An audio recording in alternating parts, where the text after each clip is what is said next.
세계적인 회사인 코카콜라 회사가 불과 몇십 년 전에 아주 큰 위기가 있었습니다. 시장 점유율이 자꾸만 떨어지는 거예요. 그래서 회사의 임원들이 모여서 이제 회의를 했습니다. 네모로 된 빈칸을 그려놓고, 자, 코카콜라의 핵심이 뭐냐? 코카콜라 이야기의 중심이 뭐냐? 긴 시간 동안 토론했습니다. 그리고 네모된 빈칸에다가 테이스트라고 썼습니다. 맛이 제일 중요하다. 그래서 연구하고 개발하고 시운해서 아주 맛있는 콜라를 만들었습니다. 뉴코크라는 것을 만들었습니다. 80년대 중반부터 90년대 중반까지 한 10여 년간 판매가 됐는데요. 결과는 어땠느냐? 더 큰 실패였습니다. 펩시콜라로 다 사람들이 몰리는 거예요. 뉴코크에 등을 돌리는 겁니다. 그래서 그 빈칸에 테이스트라고 썼던 임원들을 다 잘랐습니다. 그리고 다시 모여서 회의를 했습니다. 다시 네모로 된 빈칸을 만들어 놓고 정말 코카콜라의 이야기의 핵심이 뭐냐? 이걸 가지고 다시 질문했습니다. 그리고 다시 얻은 결론입니다. 테이스트라는 답을 지우고 트래디션, 전통이다. 그렇게 적었습니다. 그래서 만들어낸 제품이 코카콜라 클래식. 지금까지 저와 여러분이 마시고 있는 코카콜라 클래식입니다.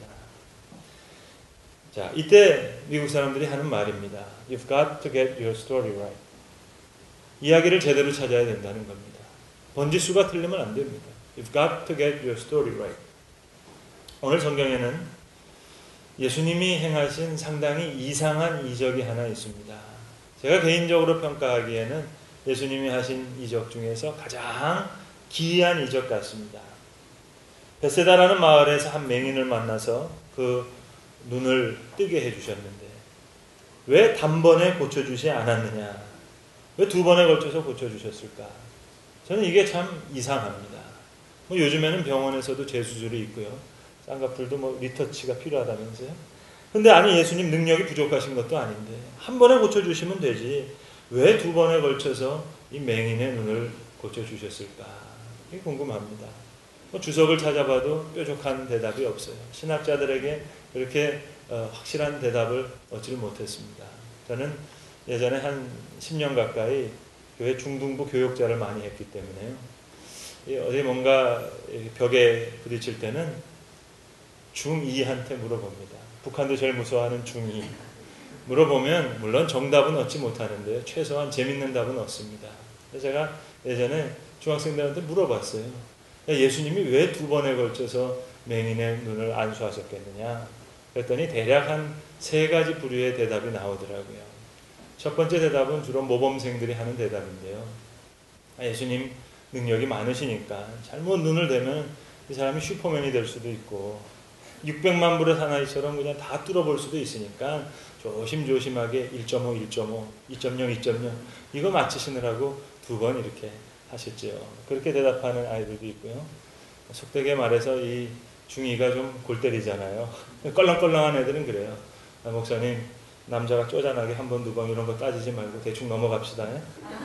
아니 5,000명도 한 방에 먹이시고 4,000명도 한 방에 먹이셨는데 이거 한 번 안 되고 원터치 아니면 투터치 오케이?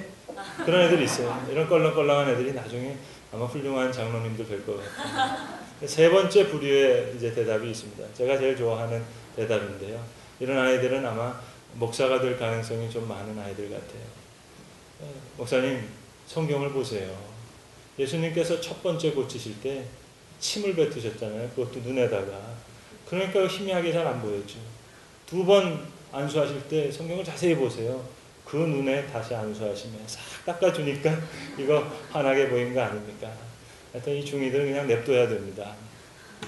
아무튼 전 성경을 읽을 때 이렇게 이해되지 안 되는 부분이 있으면 그냥 그 부분을 놔두고 그 다음을 읽습니다. 우리가 짧은 지식으로 이 무궁무진한 성경의 말씀을 어떻게 다 이해할 수 있겠어요? 그냥 놔두고 그 다음에 그 다음 성경을 읽습니다. 본문의 이상한 이 이적 뒤에 예수님과 베드로 사이에 또 기이한 대화가 뒤따라 나옵니다. 여러분 특별히 마가복음에서 베드로의 이야기가 나올 때는 그때는 좀 주목을 하셔야 됩니다. 좀 정신을 차리셔야 됩니다. 왜요? 마가복음은 베드로 복음이거든요. 마가는 베드로의 통역관이었습니다. 베드로는 헬라어를 할 줄 몰랐습니다. 그래서 헬라 문화에서 복음을 전하고 설교하고 간증할 때 늘 마가가 베드로의 설교와 간증을 통역했습니다. 그러니까 마가의 복음은 베드로 복음입니다. 오늘 이 베드로가 지금 이야기를 합니다. 지금 예수님 제자들에게 물으셨어요. 사람들이 나를 누구라 하느냐? 더러는 세례 요한이라 하고 더러는 선지자 중에 한 사람이라 하고 더러는 엘리야라고 합니다. 그러면 너희는 나를 누구라 하느냐? 베드로가 대답했습니다. 주는 그리스도십니다. 이 대답을 듣고 예수님 오히려 베드로에게 경고하셨습니다.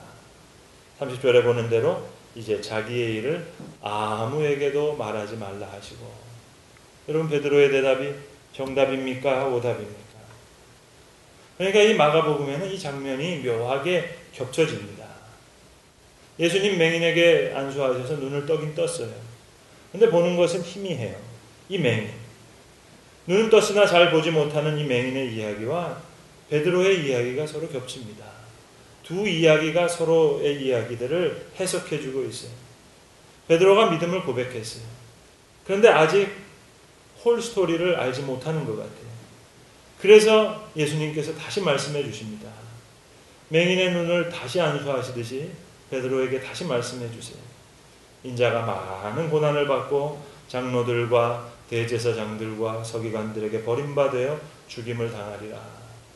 이렇게 드러내놓고 비로소 오늘 성경 보시면 비로소 이 말씀을 하실 때 베드로가 붙들고 다시 항변합니다. 그럴 수 없습니다. 그때 예수님께서 베드로를 꾸짖으십니다. 사탄아 내 뒤로 물러가라. 너는 하나님의 일을 생각지 않고 사람의 일을 생각하는도다. 그러니까 마가복음 8장에서 이야기가 완전히 바뀌는 겁니다.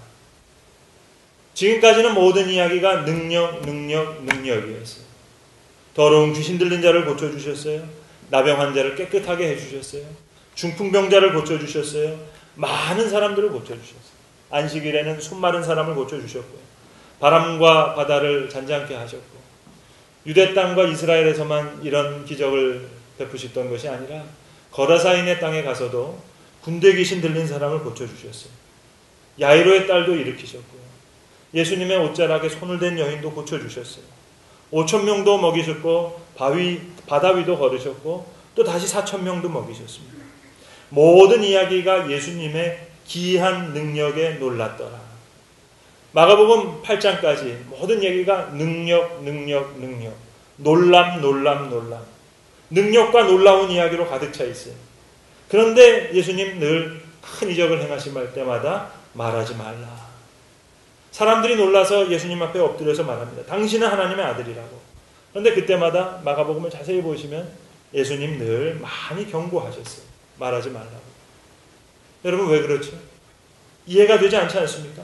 하나님의 아들이라고 굉장한 일을 하셨다고 우리가 다 놀랐다고 많이 이야기하면 이야기할수록 소문 내면 소문 낼수록 더 좋은 이야기 아닙니까?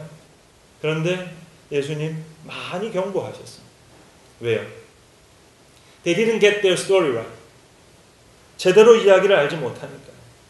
그래서 사람들이 놀라서 당신은 하나님의 아들입니다 할 때도 예수님 글쎄다. 입을 좀 다무는 게 좋겠다.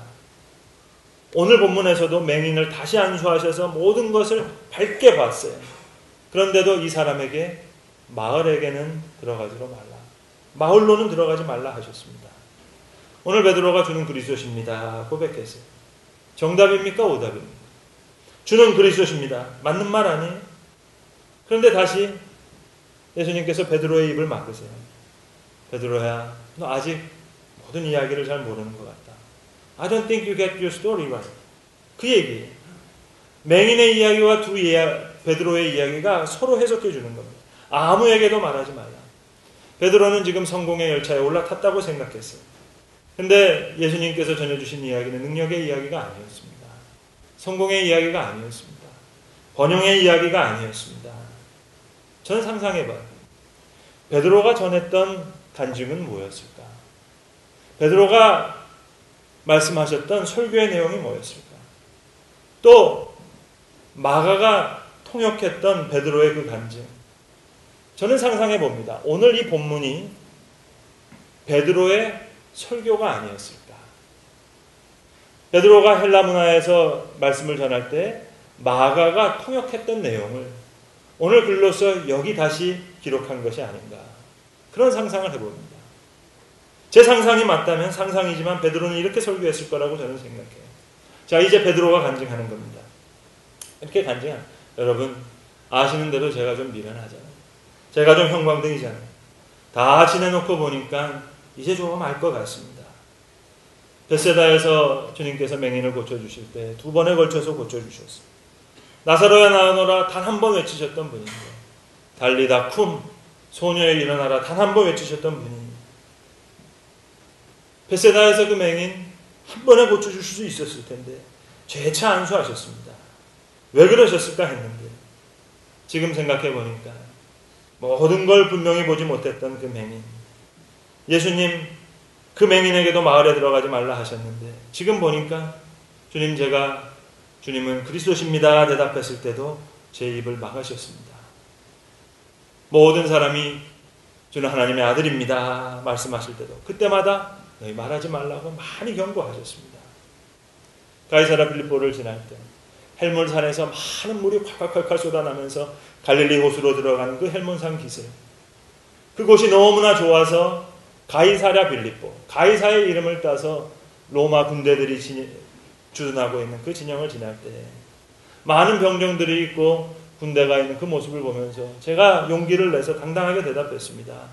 주께서 너희는 나를 누구라 할 때 주는 그리스도십니다. 우리가 기다리던 메시아입니다. 우리의 유대 나라를 구원하실 메시아 왕이십니다. 대답했는데 이상하게도 주님 그때 제 입을 막으셨습니다. 아무에게도 이야기를 하지 말라. 복음의 이야기 제가 바로 알지 못했습니다. 주께서 들려주신 이야기, 제가 그때까지 생각했던 이야기와 달랐습니다. 인자가 많이 고난을 받고 사람들에게 버림받을 것이나 하나님께서 다시 일으키실 것, 그걸 이야기하셨습니다. 예수님 붙잡고 그럴 수 없다고 항변할 때 사탄아 물러가라. 네가 사람의 일을 생각한다고. 주께서 제게 주신 이야기, 제가 생각한 이야기와 달랐습니다. 누구든지 나를 따라오려거든 자기를 부인하고 자기 십자가를 지고 나를 따를 것이니라. 누구든지 음란하고 죄 많은 세대에서 나와 내 말을 부끄러워하면 인자도 영광을 가지고 천사들과 함께 올 때에 그들을 부끄러워하리라. 다시 한번 주님의 터치가 필요했던 그 맹인, 벳세다의 맹인만 아니었고 가이사랴 빌립보에서 주를 그리스도라 고백했던 저 베드로, 그리고도 사탄아 물러가라는 말씀을 드렸던 저 베드로, 제가 바로 보지 못한 그런 사람이었습니다. 여러분, 만약에 제 상상이 맞다, 오늘 본문의 내용이 베드로의 설교 내용이었다면, 마가가 통역한 그 내용 그대로라면, 베드로가 이렇게 설교하고 마가가 그렇게 통역한 내용, 이것을 여기에 기록된 내용이라고 했다면, 여러분 베드로가 설교한 그 설교의 주제가 뭘까요? 마가가 통역했던 그 설교의 주제는 과연 뭐였습니까? 한마디로 요약하면 그게 뭡니까? 거룩한 부끄러움 아닙니까? 거룩한 부끄러움. 제자의 길은 거룩한 부끄러움으로 시작되는 거예요. 베드로도 그랬고 마가도 그랬어요. 그래서 오늘 본문의 마지막 절에도 잠깐 그 특징이 보이는데, 마가복음의 특징이 있습니다. 적어도 마가복음에서는 예수님의 십자가의 길을 페인으로 설명하지 않아요. 고통으로 설명하지 않아요. 오히려 shame, 부끄러움으로 설명하죠. 그래서 본문 38절에 부끄러움이라는 주제가 등장해요. 멜 깁슨이라고 하는 영화 배우가 영화 감독이 돼서 Passion of the Christ라는 영화를 만들었죠. 예수님의 십자가, 페인을 잘 그렸어요. 그러나 여러분, 멜 깁슨 하나만 알고 둘은 몰랐어요. 예수님의 고난은 페인으로 다 그릴 수가 없어요. 육체적인 고통요, 그건 사실 아무것도 아니죠. 영적인 고통이 더 크죠. 적어도 마가복음에서는 예수님의 십자가를 육체적인 페인, 고통으로 그리질 않습니다. 어디까지나 그거는 shame이에요. 수치예요. humiliation, 조롱이에요. 오늘 본문에서도 제자의 길, 십자가의 길을 shame의 주제를 가지고 설명해요. 인자가 아버지의 영광으로 거룩한 천사들과 함께 올 때에 내 복음의 길을 가지 않았던 사람들 내가 부끄러워하리라. 신혼여행을 마우이로 갔습니다. 휴양지에서 좋은 시간을 보냈는데 마지막 날인가요? 다운타운을 갔다가 뭐 신혼여행이니까 복장도 수영복에 뭐 선글라스에 배낭 메고 다운타운에 갔는데 거기 데미안 신부의 작은 기념 박물관이 있는 거예요. 책에서 많이 읽어봤던 이야기거든요. 문둥병자를 고치기 위해서 그 선교지 몰로카이 섬으로 왔다가 자신이 문둥병자가 됐던 이야기. 가기 전에 책에서 많이 보던 얘기인데 그게 그곳인지 몰랐어요. 근데 물론 뭐 신혼여행을 갖는 곳이죠. 뭐 즐겁게 지나가야 될 때죠. 휴양지에서 좋은 시간을 보냈는데 그 데미안 신부의 박물관에 갔더니 괜히 부끄러워지더라고요. 전날 갔던 몰로카이 섬이 그 데미안 신부가 오래전에 선교지로 왔다는 곳을 생각하니까 부끄러워졌어요. 남편의 피지라고 하는 섬도 여러분 우리 신혼부부들이 신혼여행을 많이 가는 곳인데 거기도 가보니까는요 인구가 딱 절반 되어 있더라고요. 절반이 피지 사람들이고 반 절반이 이제 사탕수수로 캐러 와서 거기에 이제 남게 된 인도 사람들인데 인도 사람들은 아시는 대로 다 힌두교 아닙니까? 근데 피지 사람들은 100%가 기독교인들이에요. 오지 강을 따라서 한 100명씩 이렇게 부락을 일구고 사는 그 지역 사람들을 쭉 수백 개의 마을인데 그 깡촌 마을에도 마을마다 예배당이 하나만 있는 게 아니고요. 2개씩 3개씩 있어요. 100명씩 부락을 이루는 마을에도. 피지 사람들 100%가 기독교인이라는 거예요. 이유가 궁금하잖아요. 물었죠. 불과 150년 전이에요. 식인종 원주민들 2000년 동안 있었던 그 문화니까 그 식인종 원주민들이 영국 선교사였던 토마스 베이커를 잡아먹었습니다. 그것이 계기가 된 거예요. 이제 피지 사람들 전부가 기독교인이에요. 제가 목사라고 하니까 마을 사람들이 반갑게 맞아주더라고요. 여행객으로 그곳에 간 제가 너무 부끄럽더라고요. 여러분 마가복음은 왜 예수님의 십자가를 쉐임으로 설명할까요? 그거는 베드로의 삶이고 또한 마가의 삶이기 때문입니다. 베드로는 우리가 너무나 잘 알잖아요. 다 주를 버릴지언정 나는 주를 버리지 않겠습니다 했는데 제일 먼저 주님을 부인했어요. 웬걸요? 저주까지 했어요. 돌이켜보니까 주는 그리스도입니다 고백하는 그 순간 뭘 모르고 말한 거예요. 예수님 그때 아무에게도 말라 경고하신 거예요. 지금 생각해보니까 머리를 감싸 안을 그런 말이에요. 뭘 몰랐어요. 여러분 복음의 이야기 앞에 우리도 머리를 다시 감싸 주어야 합니다. 거룩한 부끄러움. 베드로 이제 그가 십자가를 거꾸로 져요. 믿음의 형제 자매들에게 이 거룩한 부끄러움을 안고 주님의 말씀을 전하는 겁니다. 주께서 말씀하셨습니다. 누구든지 나를 따라오려거든 자기를 부인하고 자기 십자가를 지고 나를 따를 것입니다. 베드로가 그때 몰랐어요. 이제는 알겠어요. 네가 젊어서는 스스로 원하는 대로 갔거니와 내가 늙어서는 내 팔을 벌리리니 남이 너에게 띠띠우고 네가 원치 않은 곳으로 데려가리라. 때로 하나님께서 우리를 원치 않은 곳으로 데려갈 때가 있어요. 근데 이제 그 길이 본향으로 가는 길이라는 걸 이제 알겠어요. 마가도 마찬가지입니다.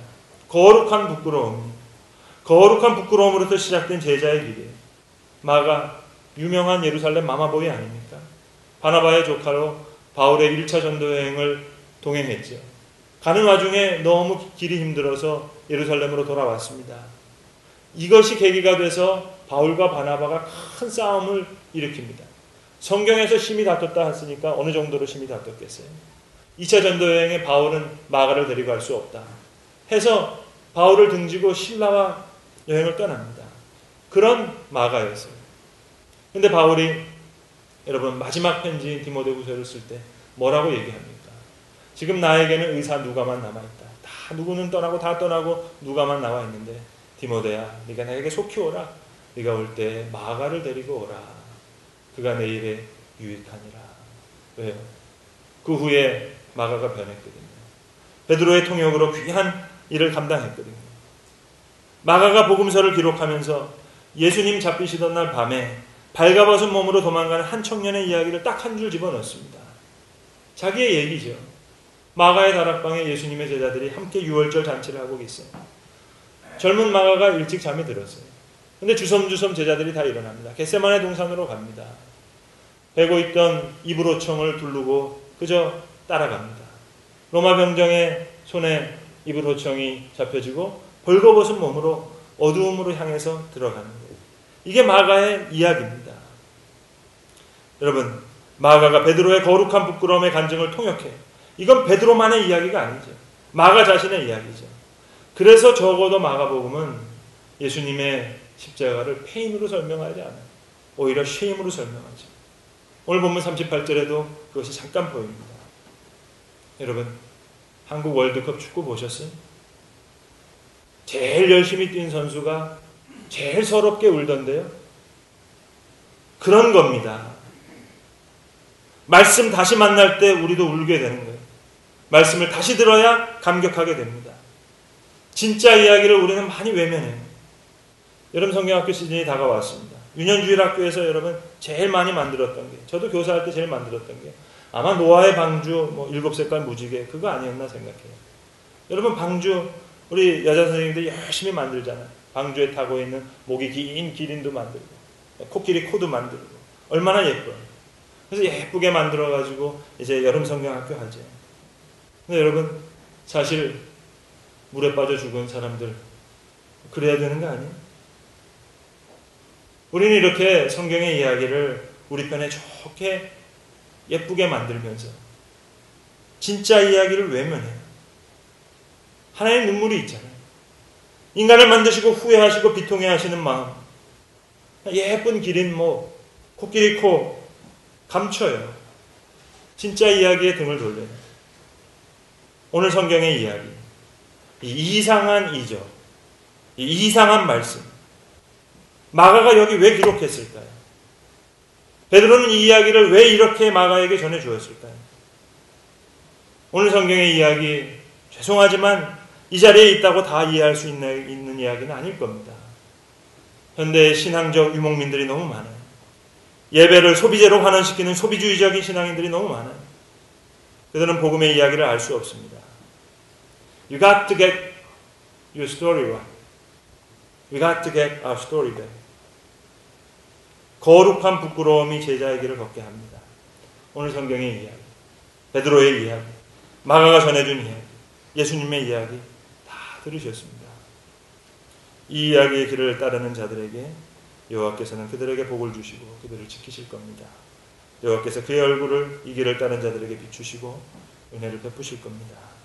여호와께서 그 얼굴을 그들에게 향하여 드사 평강을 허락하실 것입니다. 주께서 이에 그 눈을 다시 안수하심에 그가 주목하여 보더니 나아서 모든 것을 밝히 보았더라. 우리에게 필요한 은혜인 것입니다. 기도하겠습니다. 아버지 하나님, 베세다의 맹인 그 눈을 다시 안수하셨던 주님, 어두워진 우리의 눈 열어주시고 복음의 이야기 더 이상 기이한 말씀으로 여기지 않도록 우리의 심령을 열어주시사 어두운 눈이 주의 길을 밝히 보면 우둔한 심령의 복음의 이야기가 환히 꼽힐 수 있도록 주님, 우리의 부끄러움이 제자의 길을 걷는 거룩한 부끄러움으로 변화되게 하여 주시옵소서. 우리 주 예수 그리스도의 이름으로 기도합니다. 아멘.